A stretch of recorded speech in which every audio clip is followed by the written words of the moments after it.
buenas tardes. Mi nombre es Verónica Ruiz Nava. Estamos transmitiendo una entrevista al doctor Gaudencio Ruiz García, quien fue diputado local en la 50 legislatura del Congreso del Estado de Puebla de 1987 a 1989, en el marco de la materia Poder Legislativo que se imparte en la maestría Derecho Constitucional y Amparo de la Universidad La Salle, Oaxaca. La de la voz, Verónica Ruiz Nava. La primera pregunta que tenemos para usted, y le agradecemos su presencia en mi página personal, además de que es mi papá, ¿cómo llegó a ser diputado local? Sí, bueno, fue a partir de todo un proceso de incorporación de lo que en esa época decían que representaba yo, que eran las rancherías. O sea, de todos los pueblos que pues no tienen ni voz ni voto, o sea, no tienen reconocimiento de nada. Por ejemplo, problemas de violencia caciquil acendrada de 40 años, 50 años, como San Juan Calmeca. Terrible. Entonces, y los pueblos abandonados, sin solución de sus problemas sociales. Entonces, una persona que digamos, estaba impulsando una lucha, digamos, ligada todavía a ideales socialistas, porque estábamos en 87, 88, 89, pues todavía en ese tiempo era el PSUN y estábamos transitando al PMS. Entonces todavía se hablaba de que íbamos hacia el socialismo, todavía no se daba la defunción del socialismo. Ellos no conocieron al PSUN y no conocieron al PMS, entonces, ¿qué significaba PSUN? Partido Mexicano Socialista Sucedió al Partido Socialista Unificado de México, PSUN, y el PSUN es el resultado de la también fusión de la izquierda que viene del Partido Comunista Mexicano, o sea, el que obtuvo el registro para participar con los grupos auténticos de izquierda en México fue el Partido Comunista, y ya había otros satélites, como el Partido en ese tiempo el Partido Socialista de los Trabajadores, o como en ese tiempo el PAR, pues que eran como escisiones del cardenismo, ¿no? De don Lázaro. Y así todavía el PPS, todavía reivindicaban el socialismo ruso, pero eran como una especie de comparsas del partido gobernante, que en este caso era el PRI. Bueno, y hasta el PAN, porque al final de cuentas, después de lo que va uno descubriendo, como en 1940, precisamente Puebla da una lucha bastante fuerte, da un ejemplo muy grande. Se le reveló el general Juan Andreu Almazán, que es un descendiente de franceses, que se quedó a su familia, se estableció en Olinalá, que está cerquita de los límites con Puebla, Izcamilpa de Guerrero, que pertenece a Chiautla de Tapia. Y entonces, en 1940 se rebeló contra Lázaro Cárdenas, Almazán, y encabezó un movimiento armado, porque no lo dejaron ser candidato en ese tiempo del Partido de la Revolución Mexicana, que era el partido de Lázaro Cárdenas, y se eligió a Manuel Ávila Camacho, y él se rebeló con las armas en la mano, y de aquí, finalmente, después de enfrentamientos cruentos, Lázaro Cárdenas armó a la CRON, a la Confederación Regional de Obreros Mexicanos, que encabezaba un líder obrero que se llamaba Antonio J. Hernández. El general Lázaro Cárdenas con Manuel Ávila Camacho lo armaron para combatir al Almazán, y después de que se enfrentaban en el sur de Puebla llegaron a acuerdos, le dieron un rancho de 11,000 hectáreas al Almazán y la primera candidatura del PAN. O sea, el PAN nace a la vida política con Almazán, o sea que era un desprendimiento del partido oficial, el PRM, Partido de la Revolución Mexicana de Lázaro Cárdenas, y así se estructura el Estado, y así se estructura hasta esta etapa del 77, cuando el Partido Comunista, que fue la primera organización de izquierda, dijéramos, ortodoxa, auténtica, dentro de lo que esos términos quepa, ¿no? Pero bueno, era algo como más auténtico, entonces original. En el 77 fue el primer partido que obtuvo el registro. Ese registro se llevó al PSUN. Ese registro se llevó después, se unió con Eberto Castillo del PMT, Partido Mexicano de los Trabajadores, por 85, 86, 87, no, por 87. Ahí es donde nace el PMC, con Eberto Castillo, Y finalmente, en el 88, el candidato del PMC de la izquierda era Eberto Castillo. Y estábamos en Calmeca, y ahí fue su último discurso, porque ya toda la gente estaba empujando a Cuauhtémoc Cárdenas, que estaba luchando contra Salinas. Entonces ahí pronunció unas palabras proféticas don Eberto Castillo en Calmeca, y dijo: escupen al cielo los que creen en Cárdenas. Se refería a Cuauhtémoc Cárdenas, y yo tomo esas frases como la culminación de ese esfuerzo de izquierda socialista, dijéramos, esa ilusión socialista, ahí se acaba, porque ya después queda todo, el candidato es Cuauhtémoc Cárdenas, y terminamos ahora con Andrés Manuel López Obrador, y es otra vez la vuelta al modelo de Estado autoritario, positivista, dogmático, y retrocedimos 200 años en México. Entonces, en todo ese tiempo, pues nada ha cambiado. Y los que llegábamos ahí a la lucha, pues era porque había sed de justicia, había muchas necesidades, falta de escuelas. Por eso yo encabezaba a muchas rancherías, que Tepetzala, por ejemplo, le hacía falta aquí en Acajete un panteón, y toda una batalla por un panteón. También vimos que los pueblos pues, no tenían ningún reconocimiento. El único reconocimiento que tenía, digamos, cierta validez jurídica era el registro civil. Y por una ley de Manuel González, de por allá de 1888, que le daba a las juntas auxiliares el derecho a tener un registro civil en sus juntas auxiliares municipales. Y por eso Calmeca, por eso San Miguel Ayotla, por eso Escape Lagunillas, La Noria Hidalgo, por allá por Tehuitzingo, y muchos pueblos logramos que les dieran registro civil. Y en realidad, pues el cargo de presidente auxiliar, por ejemplo, de los pueblos, era honorario, pues auxiliar, no tiene persona jurídica. Bueno, ningún pueblo tiene persona jurídica. Bueno, no existe, en México no existe la persona jurídica ni el patrimonio propio de ningún pueblo. Lo que existe es la figura del ayuntamiento que creó Hernán Cortés desde 1519 en la Villa Rica de la Veracruz, pero no es pueblo, es un nivel de autoridad, porque ahí es donde los caciques se van renovando. Entonces, los que se llevan el dinero y los que lo administran, que se quedan con el dinero de todos los pueblitos, colonias, barrios, ejidos, comunidades, rancherías, juntas auxiliares. En el estado de Puebla hay más de 10,000. Solo en la ciudad de Puebla hay más de 2,000 colonias, juntas auxiliares, pueblos subalternos aquí en la ciudad de Puebla. Pues esos no tienen ningún reconocimiento. Bueno, ni el centro histórico de Puebla, donde está el ayuntamiento, tiene reconocimiento. Lo único que tiene reconocimiento es la figura jurídica que se llama ayuntamiento, que es el que reparte el dinero. Pero hacia abajo no existe nada. Entonces todos esos pueblos los encabezábamos en una lucha por resolver sus problemas sociales, abatir la injusticia. Lógicamente, cuando ahora encuentran el caminito de luchar por los ayuntamientos, ahora también van al abordaje. Por ejemplo, de Calmeca había como 15 planillas para estas elecciones, porque encontraron el caminito de que ganando las elecciones también se disfrutan el dinero público. O sea que hasta los pueblitos ahora mucha gente se ha venido comprometiendo a luchas que solo sirven para renovar a los caciques de cada municipio, del partido que sea, pero no sirve para nada. Ok, respecto de su actividad legislativa, tenemos que fue fundador y gestor para el establecimiento de centros educativos como la Escuela Secundaria Oficial en San Lucas, Colucán, y la Escuela Preparatoria Rubén Jaramillo en Tehuitzingo, Puebla, preescolar y primaria de San Juan Epatlán en 1989. Además, el trabajo para disminuir y abatir la pobreza y los niveles de criminalidad. Por otro lado, impulsó proyectos productivos para generar un desarrollo rural en más de 100 comunidades de la Mixteca poblana. También tiene más de 300 horas de debate en tribuna para generar iniciativas legislativas y puntos de acuerdo exponiendo los problemas más agudos de la criminalidad.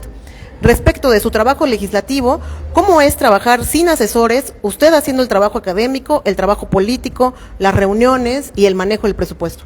Es un cargo más político que nada, porque es como para estar utilizando, porque no te dejaban en ese tiempo, no formaban parte del orden del día los problemas sociales, o la criminalidad de Calmeca, o la criminalidad de Jolalpan, en el sur del estado, o la criminalidad del municipio donde se vio la mayor criminalidad en los 80s, que es precisamente San José Miahuatlán. Por cierto, a manos del tío de este que fue gobernador, dizque de la izquierda. Bueno, pero hay que ver la frontera con Oaxaca. Sí, pues es frontera con Oaxaca. Ahí por ejemplo, fueron cacicazgos de Amador Hernández, que era el cacique campesino que se formó con Echeverría. Y que controlaban el agua, controlaban los ayuntamientos, las autoridades, controlaban el maíz, el frijol, los arados, las rejas, el paso, todo. Y eran y se quedaban con todo. Entonces ahí, por ejemplo, para poder avanzar, pues hubo una matazón, más de 100 muertos en San José Miahuatlán. Entonces mi papá, estamos hablando de 1980, bueno, ya venía desde los 60, los 70, pero donde yo ya participo como candidato a diputado federal fue en el 82. Nadie se aventaba, porque era casi arriesgarse a morirse. Ahí era encabezar un movimiento. El solo hecho de ser candidato pues no era para ganar ni para ser diputado, era para enfrentar a los que tenían el dinero y tenían el poder en los municipios, en los distritos, puros caciques, puros criminales. Y todo eso con el movimiento social lo fuimos abatiendo y lográbamos que empezaran a ganar municipios. San José Miahuatlán lo ganamos en 1983, pero a costa de muchos muertos y de muchos problemas. Y de ahí empiezan a participar. Pero obviamente ya con los nuevos procesos, esos movimientos se deforman y terminan también reproduciendo los mismos modelos políticos caciquiles, porque no hay una estructura nueva política. En el trabajo legislativo pues era utilizar el punto de asuntos generales, porque ninguno de los diputados, los que tenían el PRI aquí controlaban todo, no dejaban que nadie hablara, uno que otro del PAN, y uno era un solo diputado en el 87 de la lista plurinominal que iba en el primer lugar.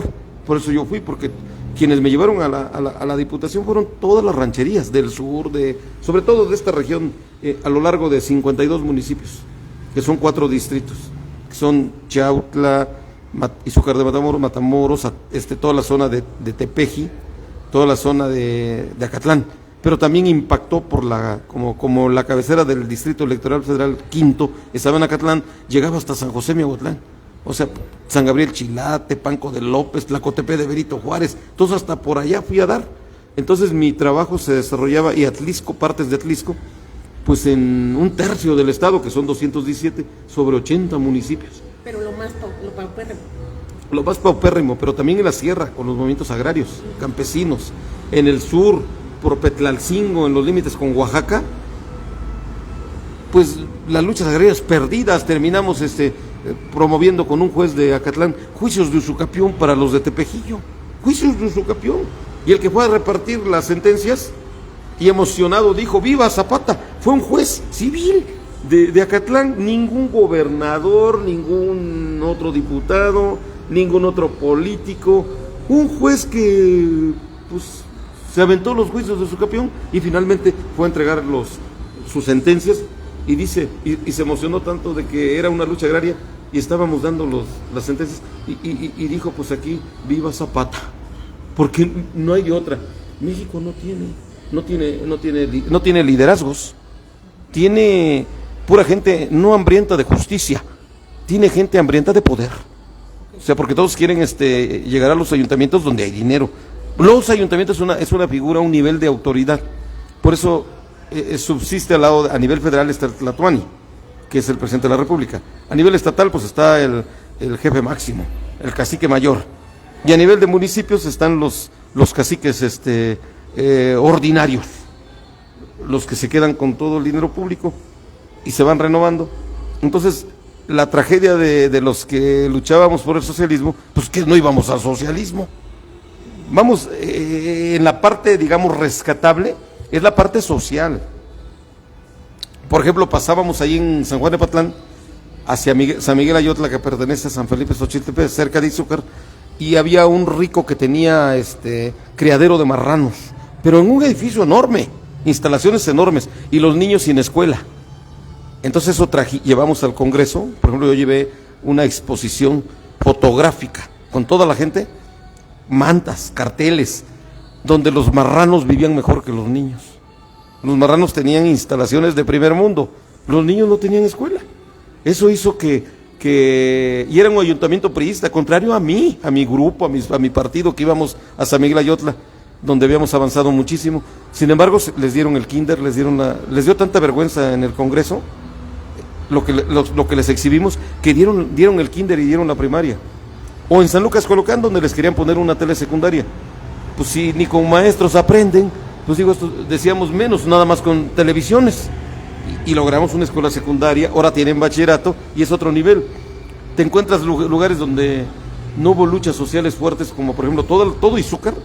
Alguna que otra, Izúcar tiene algunas escuelas, una que otra buena, pero muchos de los pueblos cañeros que han aportado mucho dinero solo tienen telesecundarias, no tienen secundarias generales. Tepeojuma, que ahora con la pandemia fue junto con Atlisco e Izúcar los únicos tianguis que aguantaron en la pandemia, vendiendo todos los productos regionales, y el tequio ahí, el intercambio de productos, el trueque, hay trueque, maíz por fruta, llevan de otros pueblos, de Atlisco allá, en Tepeojuma, pues ahí no hay secundaria, no hay secundaria general, hay una telesecundaria. O sea que hay una de criterios tan arbitrarios en la educación que no hay ni siquiera... Pero después de la diputación, de todas maneras, hoy no hay esa... No hay, o sea, donde los que la pegamos. En Tehuicingo logramos meter una escuela de la UAP, pero finalmente el principal enemigo de la UAP que teníamos era el presidente municipal.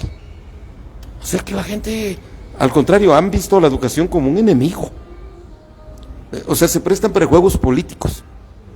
Como ahorita la rectora que fue a inaugurar la segunda fase de la universidad, debería darle vergüenza, porque no existe, digamos que quizá las ciencias naturales, la medicina, las ingenierías, Puebla tiene todavía, y la UAP yo creo que sí tiene, bueno, pero ciencias sociales no existen, acabaron con las ciencias sociales, todos los grupos que están ahorita, por cierto, en el obradorismo. Ok, ¿cómo es el debate en tribuna, o cómo logró esas 300 horas de debate en tribuna, siendo de oposición y siendo un único diputado? Porque sencillamente los problemas de los pueblos nunca formaban parte del orden del día. Yo lo metía en asuntos generales, y entonces hablaba yo de todos los que llegaban. O sea, te conviertes en el representante de toda la marginación política que existe. O sea, de lo que no existe.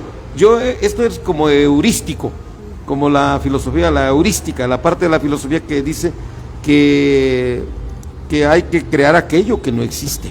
No existía. O sea, esos pueblos no existían. Existieron porque se les dio voz en asuntos generales. Y ahí es donde se denunciaba al cacique.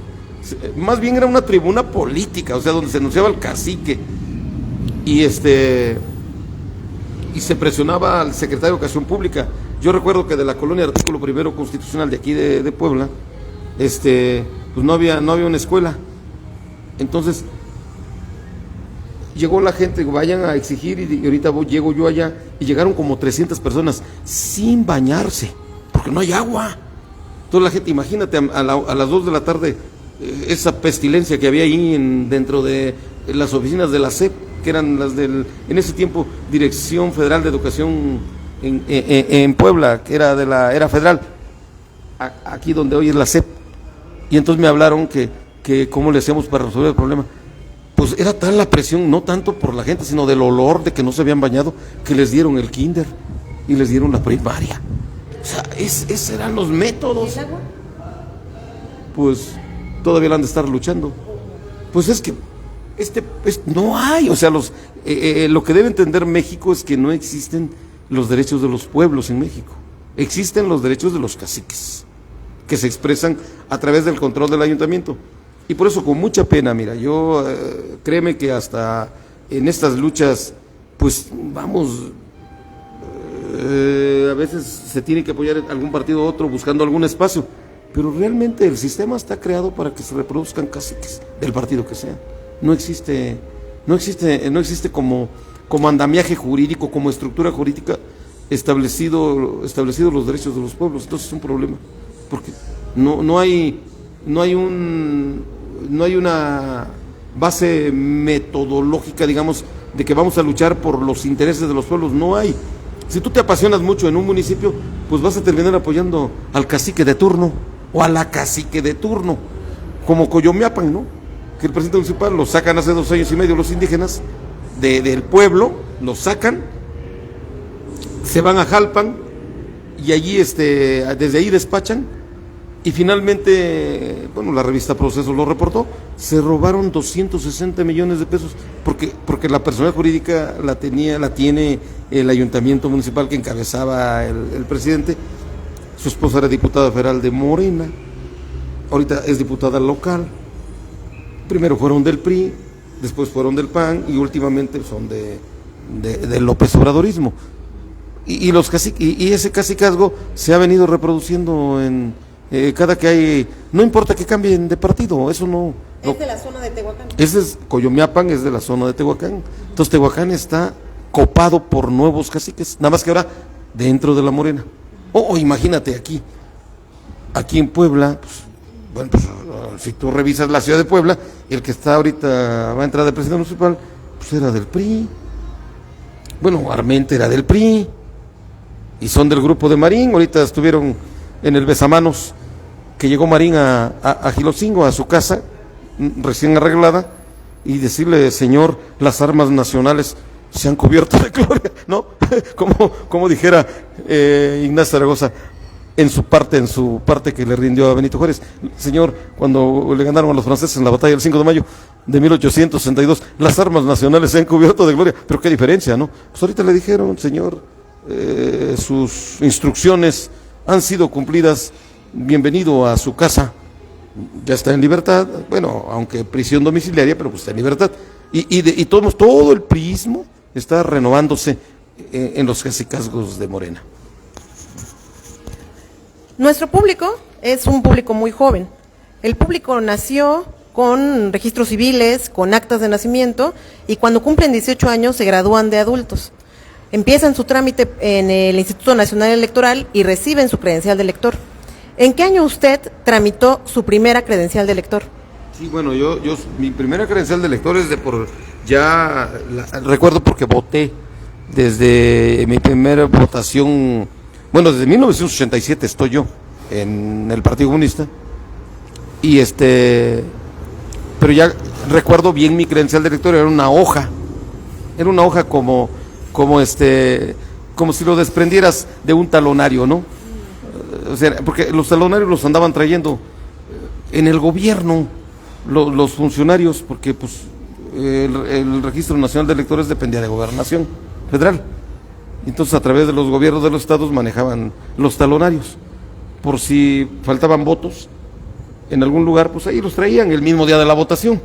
Ya en el 79 ya fue votación federal, y en 80 ya fue votación local. Yo ahí fui diputado local en Acatlán, y entonces pude ver cómo pues tenías que ir a la oficina de Registro Nacional de Electores, pues era del gobierno, para que te anotaran y te dieran una hoja. No había credencial. Eso ya fue posterior. ¿En qué año? Ya por los no, como por el 85. Sí, ya empezaron a haber unas credenciales muy sencillas, ¿no? A la actual credencial que es de identificación. No, eso ya fue del 96 para acá, pero desde antes ya existía. Entonces, ¿cómo se identificaba? No era identificación, era nada más como un requisito, aunque sea una boleta, para que pudieras votar. Okay. Pero no era una identificación. Entonces, ¿cómo se identificaba? Porque no llevaba ni foto. No, pues con tu cartilla o tu credencial de escolar. O ya existían las constancias que daban los ayuntamientos, que te dieran alguna constancia de avecindado, domiciliado, de residente en un pueblo. Sí, no había, no existía. Entonces, ¿había cultura bancaria? No. Entonces, ¿las personas más pobres no tenían banco? No, porque en ese tiempo no había, empezaba a haber chequeras. te daban una como chequera y tu firma, pero pues eso es el que tenía dinero, ¿no? Los que no, pues no. Okay. Sobre la insurrección zapatista de 1994 y la reforma al artículo 2 constitucional, ¿qué nos puede mencionar sobre su participación política? Bueno, yo creo que el avance cultural es maravilloso, es muy grande. El zapatismo hizo hincapié en que los pueblos indígenas no tienen nada. Los pueblos indígenas no tienen presupuesto, no tienen personalidad jurídica, no tienen patrimonio propio, no son ciudadanos o habitantes como pueblo en igualdad de derechos que, pues bueno, es que así está todo México, en realidad, porque también los pueblos en todo el país no tienen nada, las localidades, nada más que el problema es que muchos no se sienten indígenas. Indígenas, pues son, de acuerdo con la clasificación que hay, ¿no? 62 yo vi, ahora se habla de 69, ¿no? Pero, pueblos indígenas, pero ahí se hizo hincapié en la necesidad de que esos pueblos indígenas fueran autónomos, se les dotara de personalidad jurídica y patrimonio propio. Los acuerdos San Andrés y posteriormente la propuesta de la Comisión de Concordia y Pacificación incorporaba en 1996 una serie de reformas, por ejemplo al 115, de que directamente a esos pueblos se les concedieran recursos económicos, o sea, su propio patrimonio y su personalidad jurídica como pueblos. No existe, pero no, eso no existe en México. El mérito de los zapatistas no solo es para los pueblos indígenas, es hasta los que no se consideran indígenas, porque para los de arriba, como dice Arnaldo Córdoba, todos son indios, se consideren o no, porque efectivamente no existe reconocimiento de los pueblos en este país. Solo existe el reconocimiento de un ayuntamiento y de manera muy idílica el municipio libre, pero como un concepto abstracto. Pero en concreto, el único que tiene personalidad jurídica para recibir dinero es el ayuntamiento, y el ayuntamiento reside en un palacio municipal, en el caso del ayuntamiento, pero es como un símbolo de poder, y es una estructura de poder jurídica. Política, ahí ellos son los que mandan, ellos son los que hacen los cabildos, los acuerdos, ellos son los que dicen, siguiendo las leyes orgánicas municipales, las facultades de los ayuntamientos son estas, y de los presidentes, fracción primera, segunda, tercera, y la última fracción, más lo que acuerda el cabildo. O sea, ellos son los que deciden a quién le dan, a quién no le dan, pero los pueblos no tienen ni la colonia donde está sentada o el centro histórico, como se llame, de cada municipio, no tiene personalidad jurídica. Izúcar tiene 13 barrios orientales, presumen 13 barrios occidentales, no tiene ninguna personalidad jurídica, ningún patrimonio. O sea, es folclore. Es puro folclore. Se explota el folclore. Exacto, que bailes, ¿no? Que bailes regionales, que miren qué bonito de tal barrio, vienen a bailar el toro sin cerca. Miren a bailar los viejitos, la danza de los viejitos. O en Acatlán, pues el máximo espectáculo, el tecuán. No, pues es una maravilla. Pero te sirven sirves como pueblo, como diversión. En Morelos vas, los chinelos, la gente baila. Pero no, nadie decide nada. La única figura que decide en el tercer nivel son los ayuntamientos. Son los que reparten el dinero. Los pueblos no tienen nada. Por eso es que es una mentira terrible el pensar que estamos en un cambio o en una cuarta transformación o payasadas de esas. No estamos en nada. Y yo creo que los zapatistas, la insurrección del 94, lo que apuntó es que México no, como pueblo, o si quieres en plural, como pueblos, no tienen nada. No hay nada.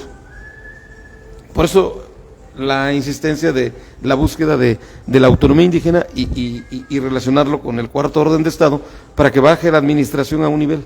Alguien va a decir, bueno, vamos a bajar los cacicazgos a un cuarto nivel, pues si quiere que se lo gasten los pueblos. ¿Por qué tiene que gastárselo el cacique de turno de un partido o de otro? Es una pena, mira, es una pena porque ahorita la crítica fundamental la recibe el López Obradorismo, pero lo mismo es el panismo, o lo mismo es el priismo, porque finalmente lo único que están defendiendo es cómo quedarse con el dinero público que no les dan a los inditos. Y eso se vio cuando Zapata le reclama a Madero, después de que ya habían subido al poder Madero y habían derrotado a Porfirio Díaz, y va y le dice, señor presidente, ¿cuándo vamos a repartir las tierras? ¿Qué le pasa, general? La reforma agraria es una cuestión del Estado que yo represento, de mi gobierno. Las tierras se repartirán cuando yo lo decida. Se va usted al demonio y Zapata se va a repartir las tierras. Lo que urgiera era repartir la tierra es de quien la trabaja. O sea, los derechos humanos, bueno, ahí con Zapata yo creo que se adelantaron a la Segunda Guerra Mundial, después de la Segunda Guerra Mundial y del holocausto de Hitler. Él habló de la tierra material, o sea, de cómo repartir la tierra. Y que se logró poco. John Tutino dice, quizás se logró poco, y los indios y los campesinos han logrado poco, los pueblos han logrado poco, pero sin luchar no hubieran logrado nada, o mucho menos. El zapatismo logró poco, sí, pero está apuntando que culturalmente México, si no se vuelve un México plural, donde incorpore a los pueblos también a las decisiones, México no puede avanzar. Estamos en la reproducción permanente de los cacicazgos y algo terrible, ahora en la formación de un narcoestado, todavía una criminalidad más espantosa. Ya estamos globalizando, pero no la economía, estamos globalizando la criminalidad, y eso es algo terrible.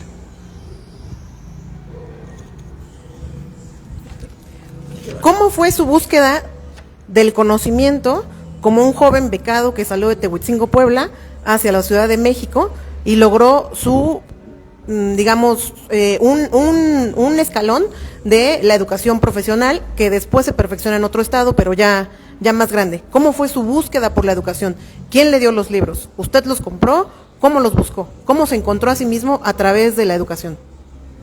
Bueno, fue una lucha conmigo mismo, o sea, una cosa espantosa de no querer ser. Por ejemplo, yo estaba en una secundaria que me daban pase automático a una normal para ser maestro, pero de que veía los maestros que toda su vida se compraban el Volkswagen en ese tiempo, ya después el Tsuru, pero en los 60s el Bocho, y ese era lo máximo, y toda su vida cuidando la chambita, no preocupados por la educación, sino por cuidar la sobrevivencia. Yo no quise hacer eso.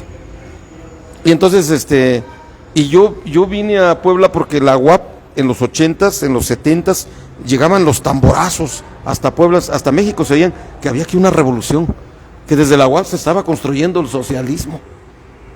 Entonces dijo, pues me voy para el sur de Puebla, que es zapatista, buscando revolucionarios. Después de 40 años, con toda franqueza les digo, no hay ningún revolucionario. Y en la UAP no hay ningún conocimiento social, nada. Entonces yo me espanté porque en la práctica yo buscaba que no se mataran, que llegaran a acuerdos, que firmaran convenios, que no hubiera, yo veía tanto a la gente del PRI como del PAN o el PRD o la izquierda, pues yo los veía igual. Yo no veía ¿dónde está la burguesía? Quería ver una zanja, no una división. Aquí está la burguesía y aquí está el proletariado, como para plantear una metodología socialista, un método dialéctico, ¿no? Por ejemplo, tesis, antítesis y síntesis. Pues, ¿y dónde iba yo a encontrar la burguesía? ¿Dónde la lucha del proletariado? ¿Y cómo iba yo a encontrar como síntesis el socialismo científico? Pues no, solo en la UAP. Muchos políticos tramposos de hoy, de la Morena, decían que estaban en el socialismo y acabaron con todo, acabaron con las ciencias sociales, no hay nada. Entonces yo en los pueblos de pronto me decían que no, porque yo decía que había que dialogar, no había que matarse. Y había grupos que querían el poder y si era preciso, pues había que matar, había que desarrollar violencia.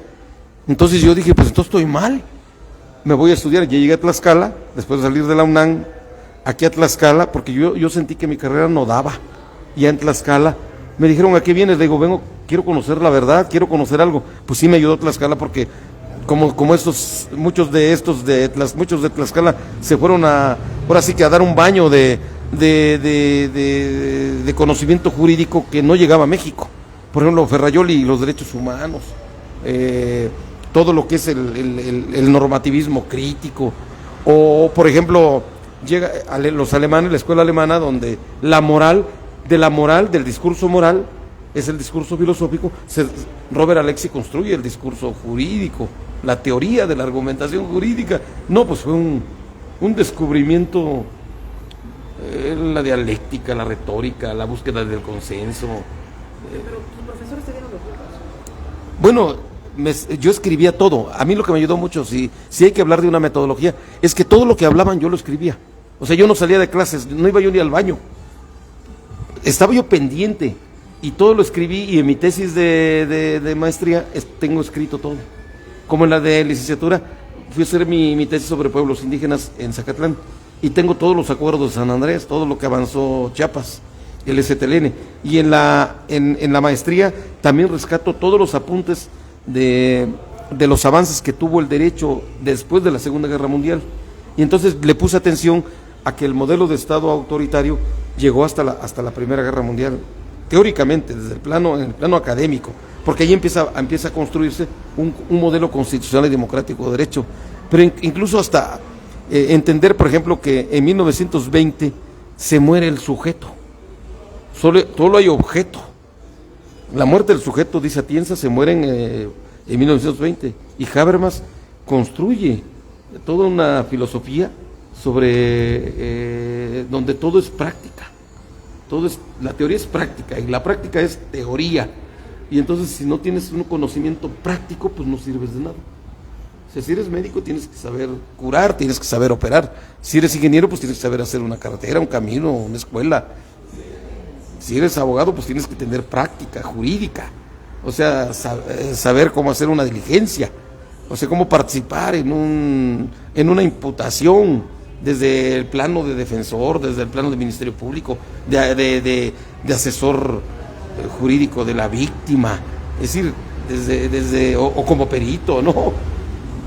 Tienes que tener un conocimiento práctico en lo que estás. Entonces, pero todo eso nace de mi contacto ya ahí con el conocimiento que me brinda Tlaxcala. Pero tú compraste los libros. Ah, claro, yo lo que hacía, yo ni compraba libros, sino que de la biblioteca me prestaban los libros y les sacaba yo fotocopias. Okay. O sea que tengo un montón de libros, pero en fotocopia. Y leí como loco lo que nunca había leído en mi vida. O sea, fue a los 49 años estar sentado recibiendo mi primera clase de maestría, y de ahí hasta 2006, hasta 2013, 2009 me dan el grado convención honorífica de la maestría en Derecho Penal, pero con tesis de teoría de la enseñanza de la teoría de la argumentación jurídica en la Universidad Autónoma de Tlaxcala, o sea, metiéndome a temas complejos. Y luego sigo el doctorado en 2013, que me graduó con la tesis El modelo constitucional y democrático de derecho. Pues obviamente toda esta gente que anda ahorita nada más robándose el dinero público, o sea, es el maderismo. El maderismo es la vía política hasta la fecha, donde lo único que están reproduciendo permanentemente es a los caciques, en el poder federal, estatal y municipal. Pero los pueblos ninguno tiene reconocimiento. Y esa es toda la lucha que se está desarrollando, que vienen haciendo, y que no hay de otra para poder replantear un cambio, no solo en México. Yo creo que ese es un cambio en América Latina, porque todo parte de una deformación, porque así le convino, así se pudo, cuando instaura el primer municipio de América, la Villa Rica de la Veracruz, en 1519, Hernán Cortés. Como a él le habían dado los presos, como 900 en España, los violadores, los criminales, asesinos que venían con él, sobre 900 personas, pero no lo autorizó la corona española, no le tenía confianza como para que hiciera la conquista de las nuevas tierras. Entonces llega con Diego de Velázquez en Cuba y le dice: yo te doy pertrechos, yo te doy barcos, te doy dinero, y vete a hacer la conquista a mi nombre. Llega a la Villa Rica de la Veracruz, hace un cabildo y dice: vamos a crear el primer municipio de América, el primer ayuntamiento. La conquista va a ser a nombre de la corona española, y queda sin efecto el convenio privado con Diego de Velázquez. Y desde ahí se da cuenta que hay territorio, a la Jelinek, a Hermann Heller, hay territorio, hay población. ¿Qué les falta? Les falta orden, les falta autoridad, les falta gobierno, les falta derecho, les falta Estado. Y ahí es donde se crea el Estado. Pero un Estado que solamente queda en 3 niveles: federal, estatal, en la parte de gobierno, federal, estatal y municipio, pero municipio a nivel de ayuntamiento, nada más y los pueblos quedan sin representación, y se afecta no solo México. Yo creo que esta tragedia invade América Latina. Ok, para mis jóvenes estudiantes, ¿cuáles serían los consejos que les recomendaría sobre su curso? Todavía están en los primeros módulos. ¿Y qué les diría sobre mí como maestra, no? No, pues que te aprovechen porque no hay más. O sea que si están pensando en que en cualquier universidad van a encontrar, no hay gente preparada. Los que según eran los preparados quieren ser regidores, diputados. Ellos no quieren, metodológicamente no están preparados para un cambio, no hay nada. Están completamente fuera de, no están construyendo ningún nuevo México. No, pues es un problema metodológico. Yo creo que yo les recomendaría que estudien a Bernal Díaz del Castillo y que estudien el acta de Cabildo de cómo se creó la Villa Rica de la Veracruz, de cómo se da la creación del Estado de México. Eso nosotros lo tenemos en una clase y está escrito, se los podemos dar. Fue una clase que yo le tomé al doctor Molina Piñeiro, Luis Molina Piñeiro. Él dio esa cátedra y yo la tengo íntegra de cómo nace el Estado de México. Pero, por ejemplo, para poder tener una precisión histórica, que se vayan a Bernal Díaz del Castillo. Yo le recomendaría a los que estudian Derecho que se tomen también la molestia de hacer otra licenciatura en Historia. Yo creo que Historia y Derecho, tanto a nivel de Roma, desde Grecia, y yo lo que le recomendaría que estudiaran etimologías grecolatinas, porque si pierden las raíces, pierden toda la metodología para ver la parte literal, textual, de donde nace lo que se conoce como el univocismo, la única voz, lo textual, como ahorita que quieren apoyar la sobrerepresentación en un texto completamente fuera de contexto. O sea, tienen que estudiar muchísimo, y muchísima hermenéutica, muchísima filosofía, muchísima hermenéutica, heurística. O sea, pues el estudio del derecho es un conocimiento interdisciplinario y aparte alguna rama en especial muy técnica, con mucha práctica para que vivan de algo. Pero yo creo que la carrera es una carrera filosófica, política, jurídica, histórica, económica, es de economía, es de cultura, es de antropólogos, es de educadores, para que sepan lo que es la educación crítica, lo que es una educación tienen autoritaria, a lo que es una educación pues donde todos participan, ¿no? En equipo. O sea, sí es un problema terrible, ¿no? La metodología. Yo creo que el problema de México y de los estudiantes de Derecho es de metodología. Tienen que ser unos científicos sociales. No hay en México. No hay. Lo que ahí tenemos, puro bandido que anda viendo qué se roba. Pero no tenemos gente preparada. No hay, ni en las universidades. Esto lo aprendimos en el contacto directo con la vida social y durante más de 40 años. Y a lo mejor ni los entienden ya cuando sepan.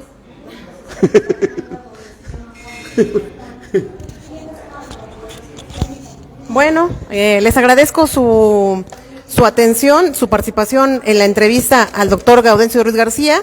La de La Voz, Verónica Ruiz Nava, se despide y compartimos el contexto de la entrevista, que es en el marco de la materia Poder Legislativo de la Maestría en Derecho Constitucional Administrativo de la Universidad La Salle, Oaxaca. Muchas gracias y buenas tardes.